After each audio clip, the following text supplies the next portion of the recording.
Begitu kata-kata ini keluar, semua petugas polisi di tempat kejadian menarik napas dalam-dalam. Jonathan tercengang. Dia tidak pernah bermimpi bahwa Mad Dog White, yang telah berada di jalur dengan polisi New York berkali-kali sendirian, dan yang telah memukuli polisi New York tanpa daya, adalah benar-benar pengacara Rika. Pada saat ini, dia sangat ketakutan sehingga seluruh tubuhnya basah oleh keringat dingin dan kakinya hampir lumpuh. Semua orang di sini tahu bahwa dia mematahkan tulang rusuk Rika sendirian. Setelah ini jatuh ke tangan Mad Dog White, masa depannya mungkin hancur.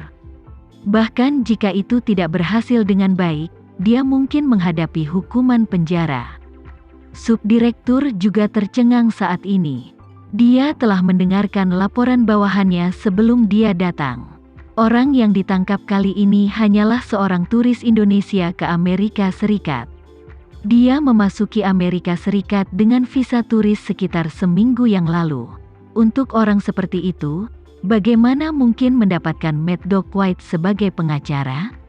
Namun, dia tidak diizinkan untuk berpikir terlalu banyak, karena Mad Dog White sangat agresif, belum lagi dia yang mirip udang, bahkan kepala Departemen Kepolisian Kota New York selalu pasif di depannya. Jadi, kepala cabang segera melangkah maju dan berkata, "Saya orang yang bertanggung jawab di sini, izinkan saya memperkenalkan diri, nama saya." Sebelum dia bisa menyebutkan namanya, Anthony berkata dengan dingin, "Saya tidak perlu tahu nama Anda, saya hanya perlu melihat klien saya, segera." Oke. Subdirektur mengangguk cepat dan berkata kepada bawahannya, "Cepat, bawa pengacara Mad Dog White untuk menemui tersangka." Bawahan tidak berani menunda, dan segera berkata, "Tuan Zack, tolong ikut aku." Anthony berjalan ke ruang interogasi dengan asistennya. Segera setelah polisi membuka pintu, Anthony segera berkata kepada dua petugas polisi yang bertanggung jawab atas interogasi, "Hei, interogasi sudah selesai. Saya ingin berkomunikasi dengan klien saya secara pribadi, silakan pergi." Kedua petugas polisi yang bertanggung jawab atas interogasi langsung mengenali Anthony. Keduanya terlalu terkejut untuk berbicara. Rekan yang membuka pintu dengan cepat berkata, "Keluarlah dengan cepat dan biarkan Tuan Zack berbicara dengan kliennya secara pribadi." Keduanya mengangguk cepat, mengambil transkrip dan berlari keluar pintu. Anthony berkata kepada polisi di sebelahnya, "Klien saya tidak mengerti hukum Amerika. Ditambah lagi dia tidak berbicara bahasa itu, dan dia belum melihat pengacaranya. Jadi, jika transkrip Anda memiliki elemen yang mengancam atau mendorong, lebih baik dibatalkan saja. Jangan biarkan aku menangkap apapun, kalau tidak, saya pasti akan menantangnya di pengadilan." Beberapa orang tiba-tiba merasakan sedikit tekanan. Bagi semua polisi, Anthony seperti guru penilaian paling kritis di balik ujian. Terkadang Anda berpikir Anda telah menjawab dengan sempurna, tetapi di tangannya, Anda masih dapat menemukan beberapa masalah kecil dan itu akan digunakan untuk menolak semua upaya Anda. Oleh karena itu, beberapa orang juga sangat gugup saat ini, apalagi Rika mengalami patah tulang rusuk. Ketika Anthony datang, dia segera membuat masalah ini menjadi sangat pasif. Rika juga samar-samar mendengar bahwa pria yang bersuara keras ini seharusnya menjadi pengacara yang dikirim oleh menantunya yang baik untuknya. Dia tiba-tiba merasa bahwa dia telah bertemu penyelamat, jadi dia berteriak dengan penuh semangat dan berkata dengan keras, "Tolong, pengacara, petugas polisi memukul saya dan mematahkan tulang rusuk saya." Ketika dua petugas polisi Indonesia mendengar ini, mereka langsung berkeringat dingin. Untuk melayani keluarga Indonesia papan atas seperti keluarga Fei, Anthony telah lama belajar bahasa Indonesia dengan fasih. Jadi ketika dia mendengar ini, ekspresinya segera menjadi sangat marah, dan dia meraung dengan dingin, "Anda menyakiti klien saya, yang merupakan pelanggaran serius terhadap hukum dan peraturan penegakan hukum polisi. Tapi meski begitu, kalian tidak mengirim klienku ke dokter tepat waktu, dan sebaliknya terus menginterogasi klien saya yang terluka parah di sini.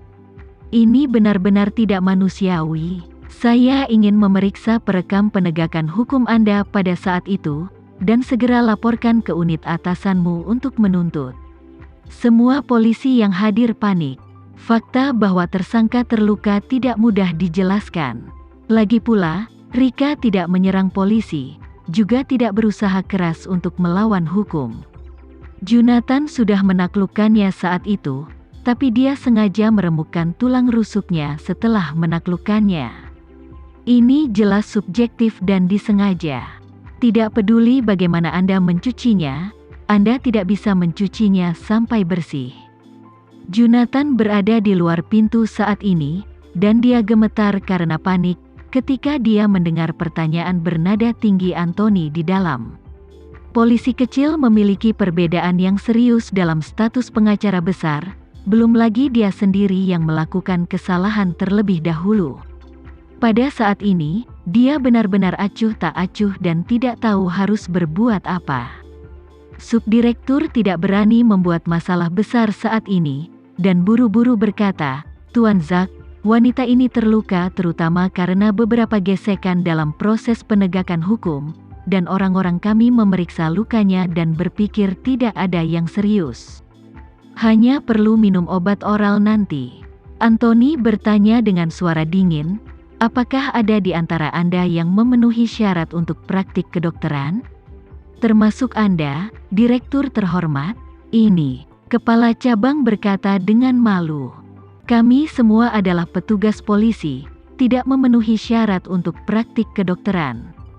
Anthony berkata dengan tajam, "Tanpa kualifikasi untuk praktik kedokteran, mengapa menurut Anda cedera klien saya tidak serius?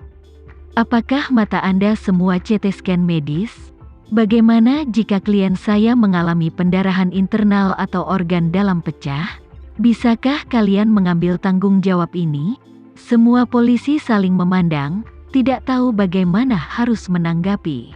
Pada saat ini, Anthony melanjutkan, "Anda telah menegakkan hukum dengan kejam, melanggar hukum, membahayakan kehidupan, yang hanya menyegarkan pemahaman saya tentang departemen Anda."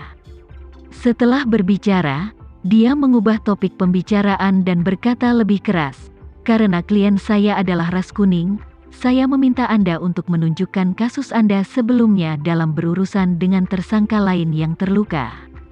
Jika saya menemukan bahwa Anda hanya menargetkan klien saya dan tidak memberikan perawatan medis, kalau begitu saya punya alasan untuk mencurigai bahwa Anda dicurigai melakukan diskriminasi rasial terhadap orang kulit berwarna. Sialan.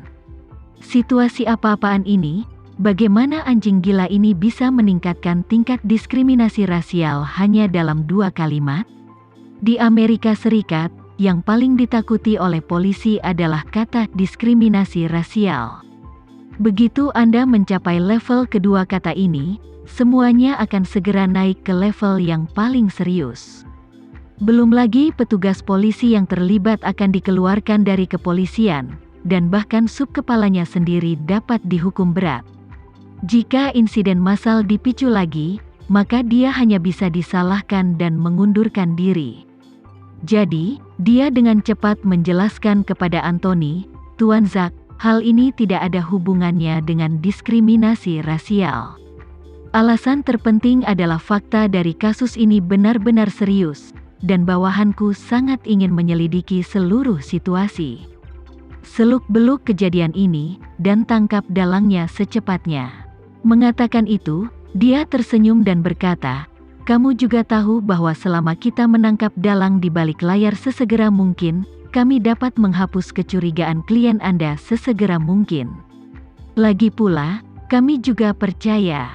Anthony mengulurkan tangan untuk menyela, dan berkata dengan dingin, "Adalah tugas Anda untuk menyelidiki tangan hitam yang sebenarnya dari insiden itu, dan itu adalah tugas saya untuk membersihkan klien saya dari kecurigaan. Jadi Anda tidak perlu memproklamirkan diri, dan saya sedang berbicara tentang rasisme sekarang, jadi jangan menyimpang di sini." Setelah berbicara, Volume suara Anthony meningkat sedikit dan melanjutkan, "Yang perlu saya ketahui adalah, dalam kasus-kasus Anda telah menangani dalam 3 tahun terakhir, dalam berapa kasus para tersangka terluka ketika mereka ditangkap? Kedua, saya perlu tahu berapa banyak tersangka yang terluka."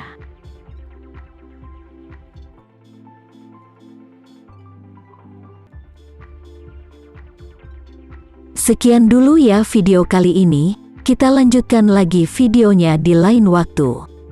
Oh iya, bagaimana menurut kalian? Semoga bisa sedikit menghibur kalian semua.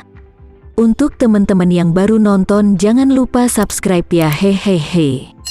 Dan kalau teman-teman ada yang ingin gabung langganan, bisa langsung gabung saja untuk dapat fitur yang menarik dan sedikit membantu Mimin.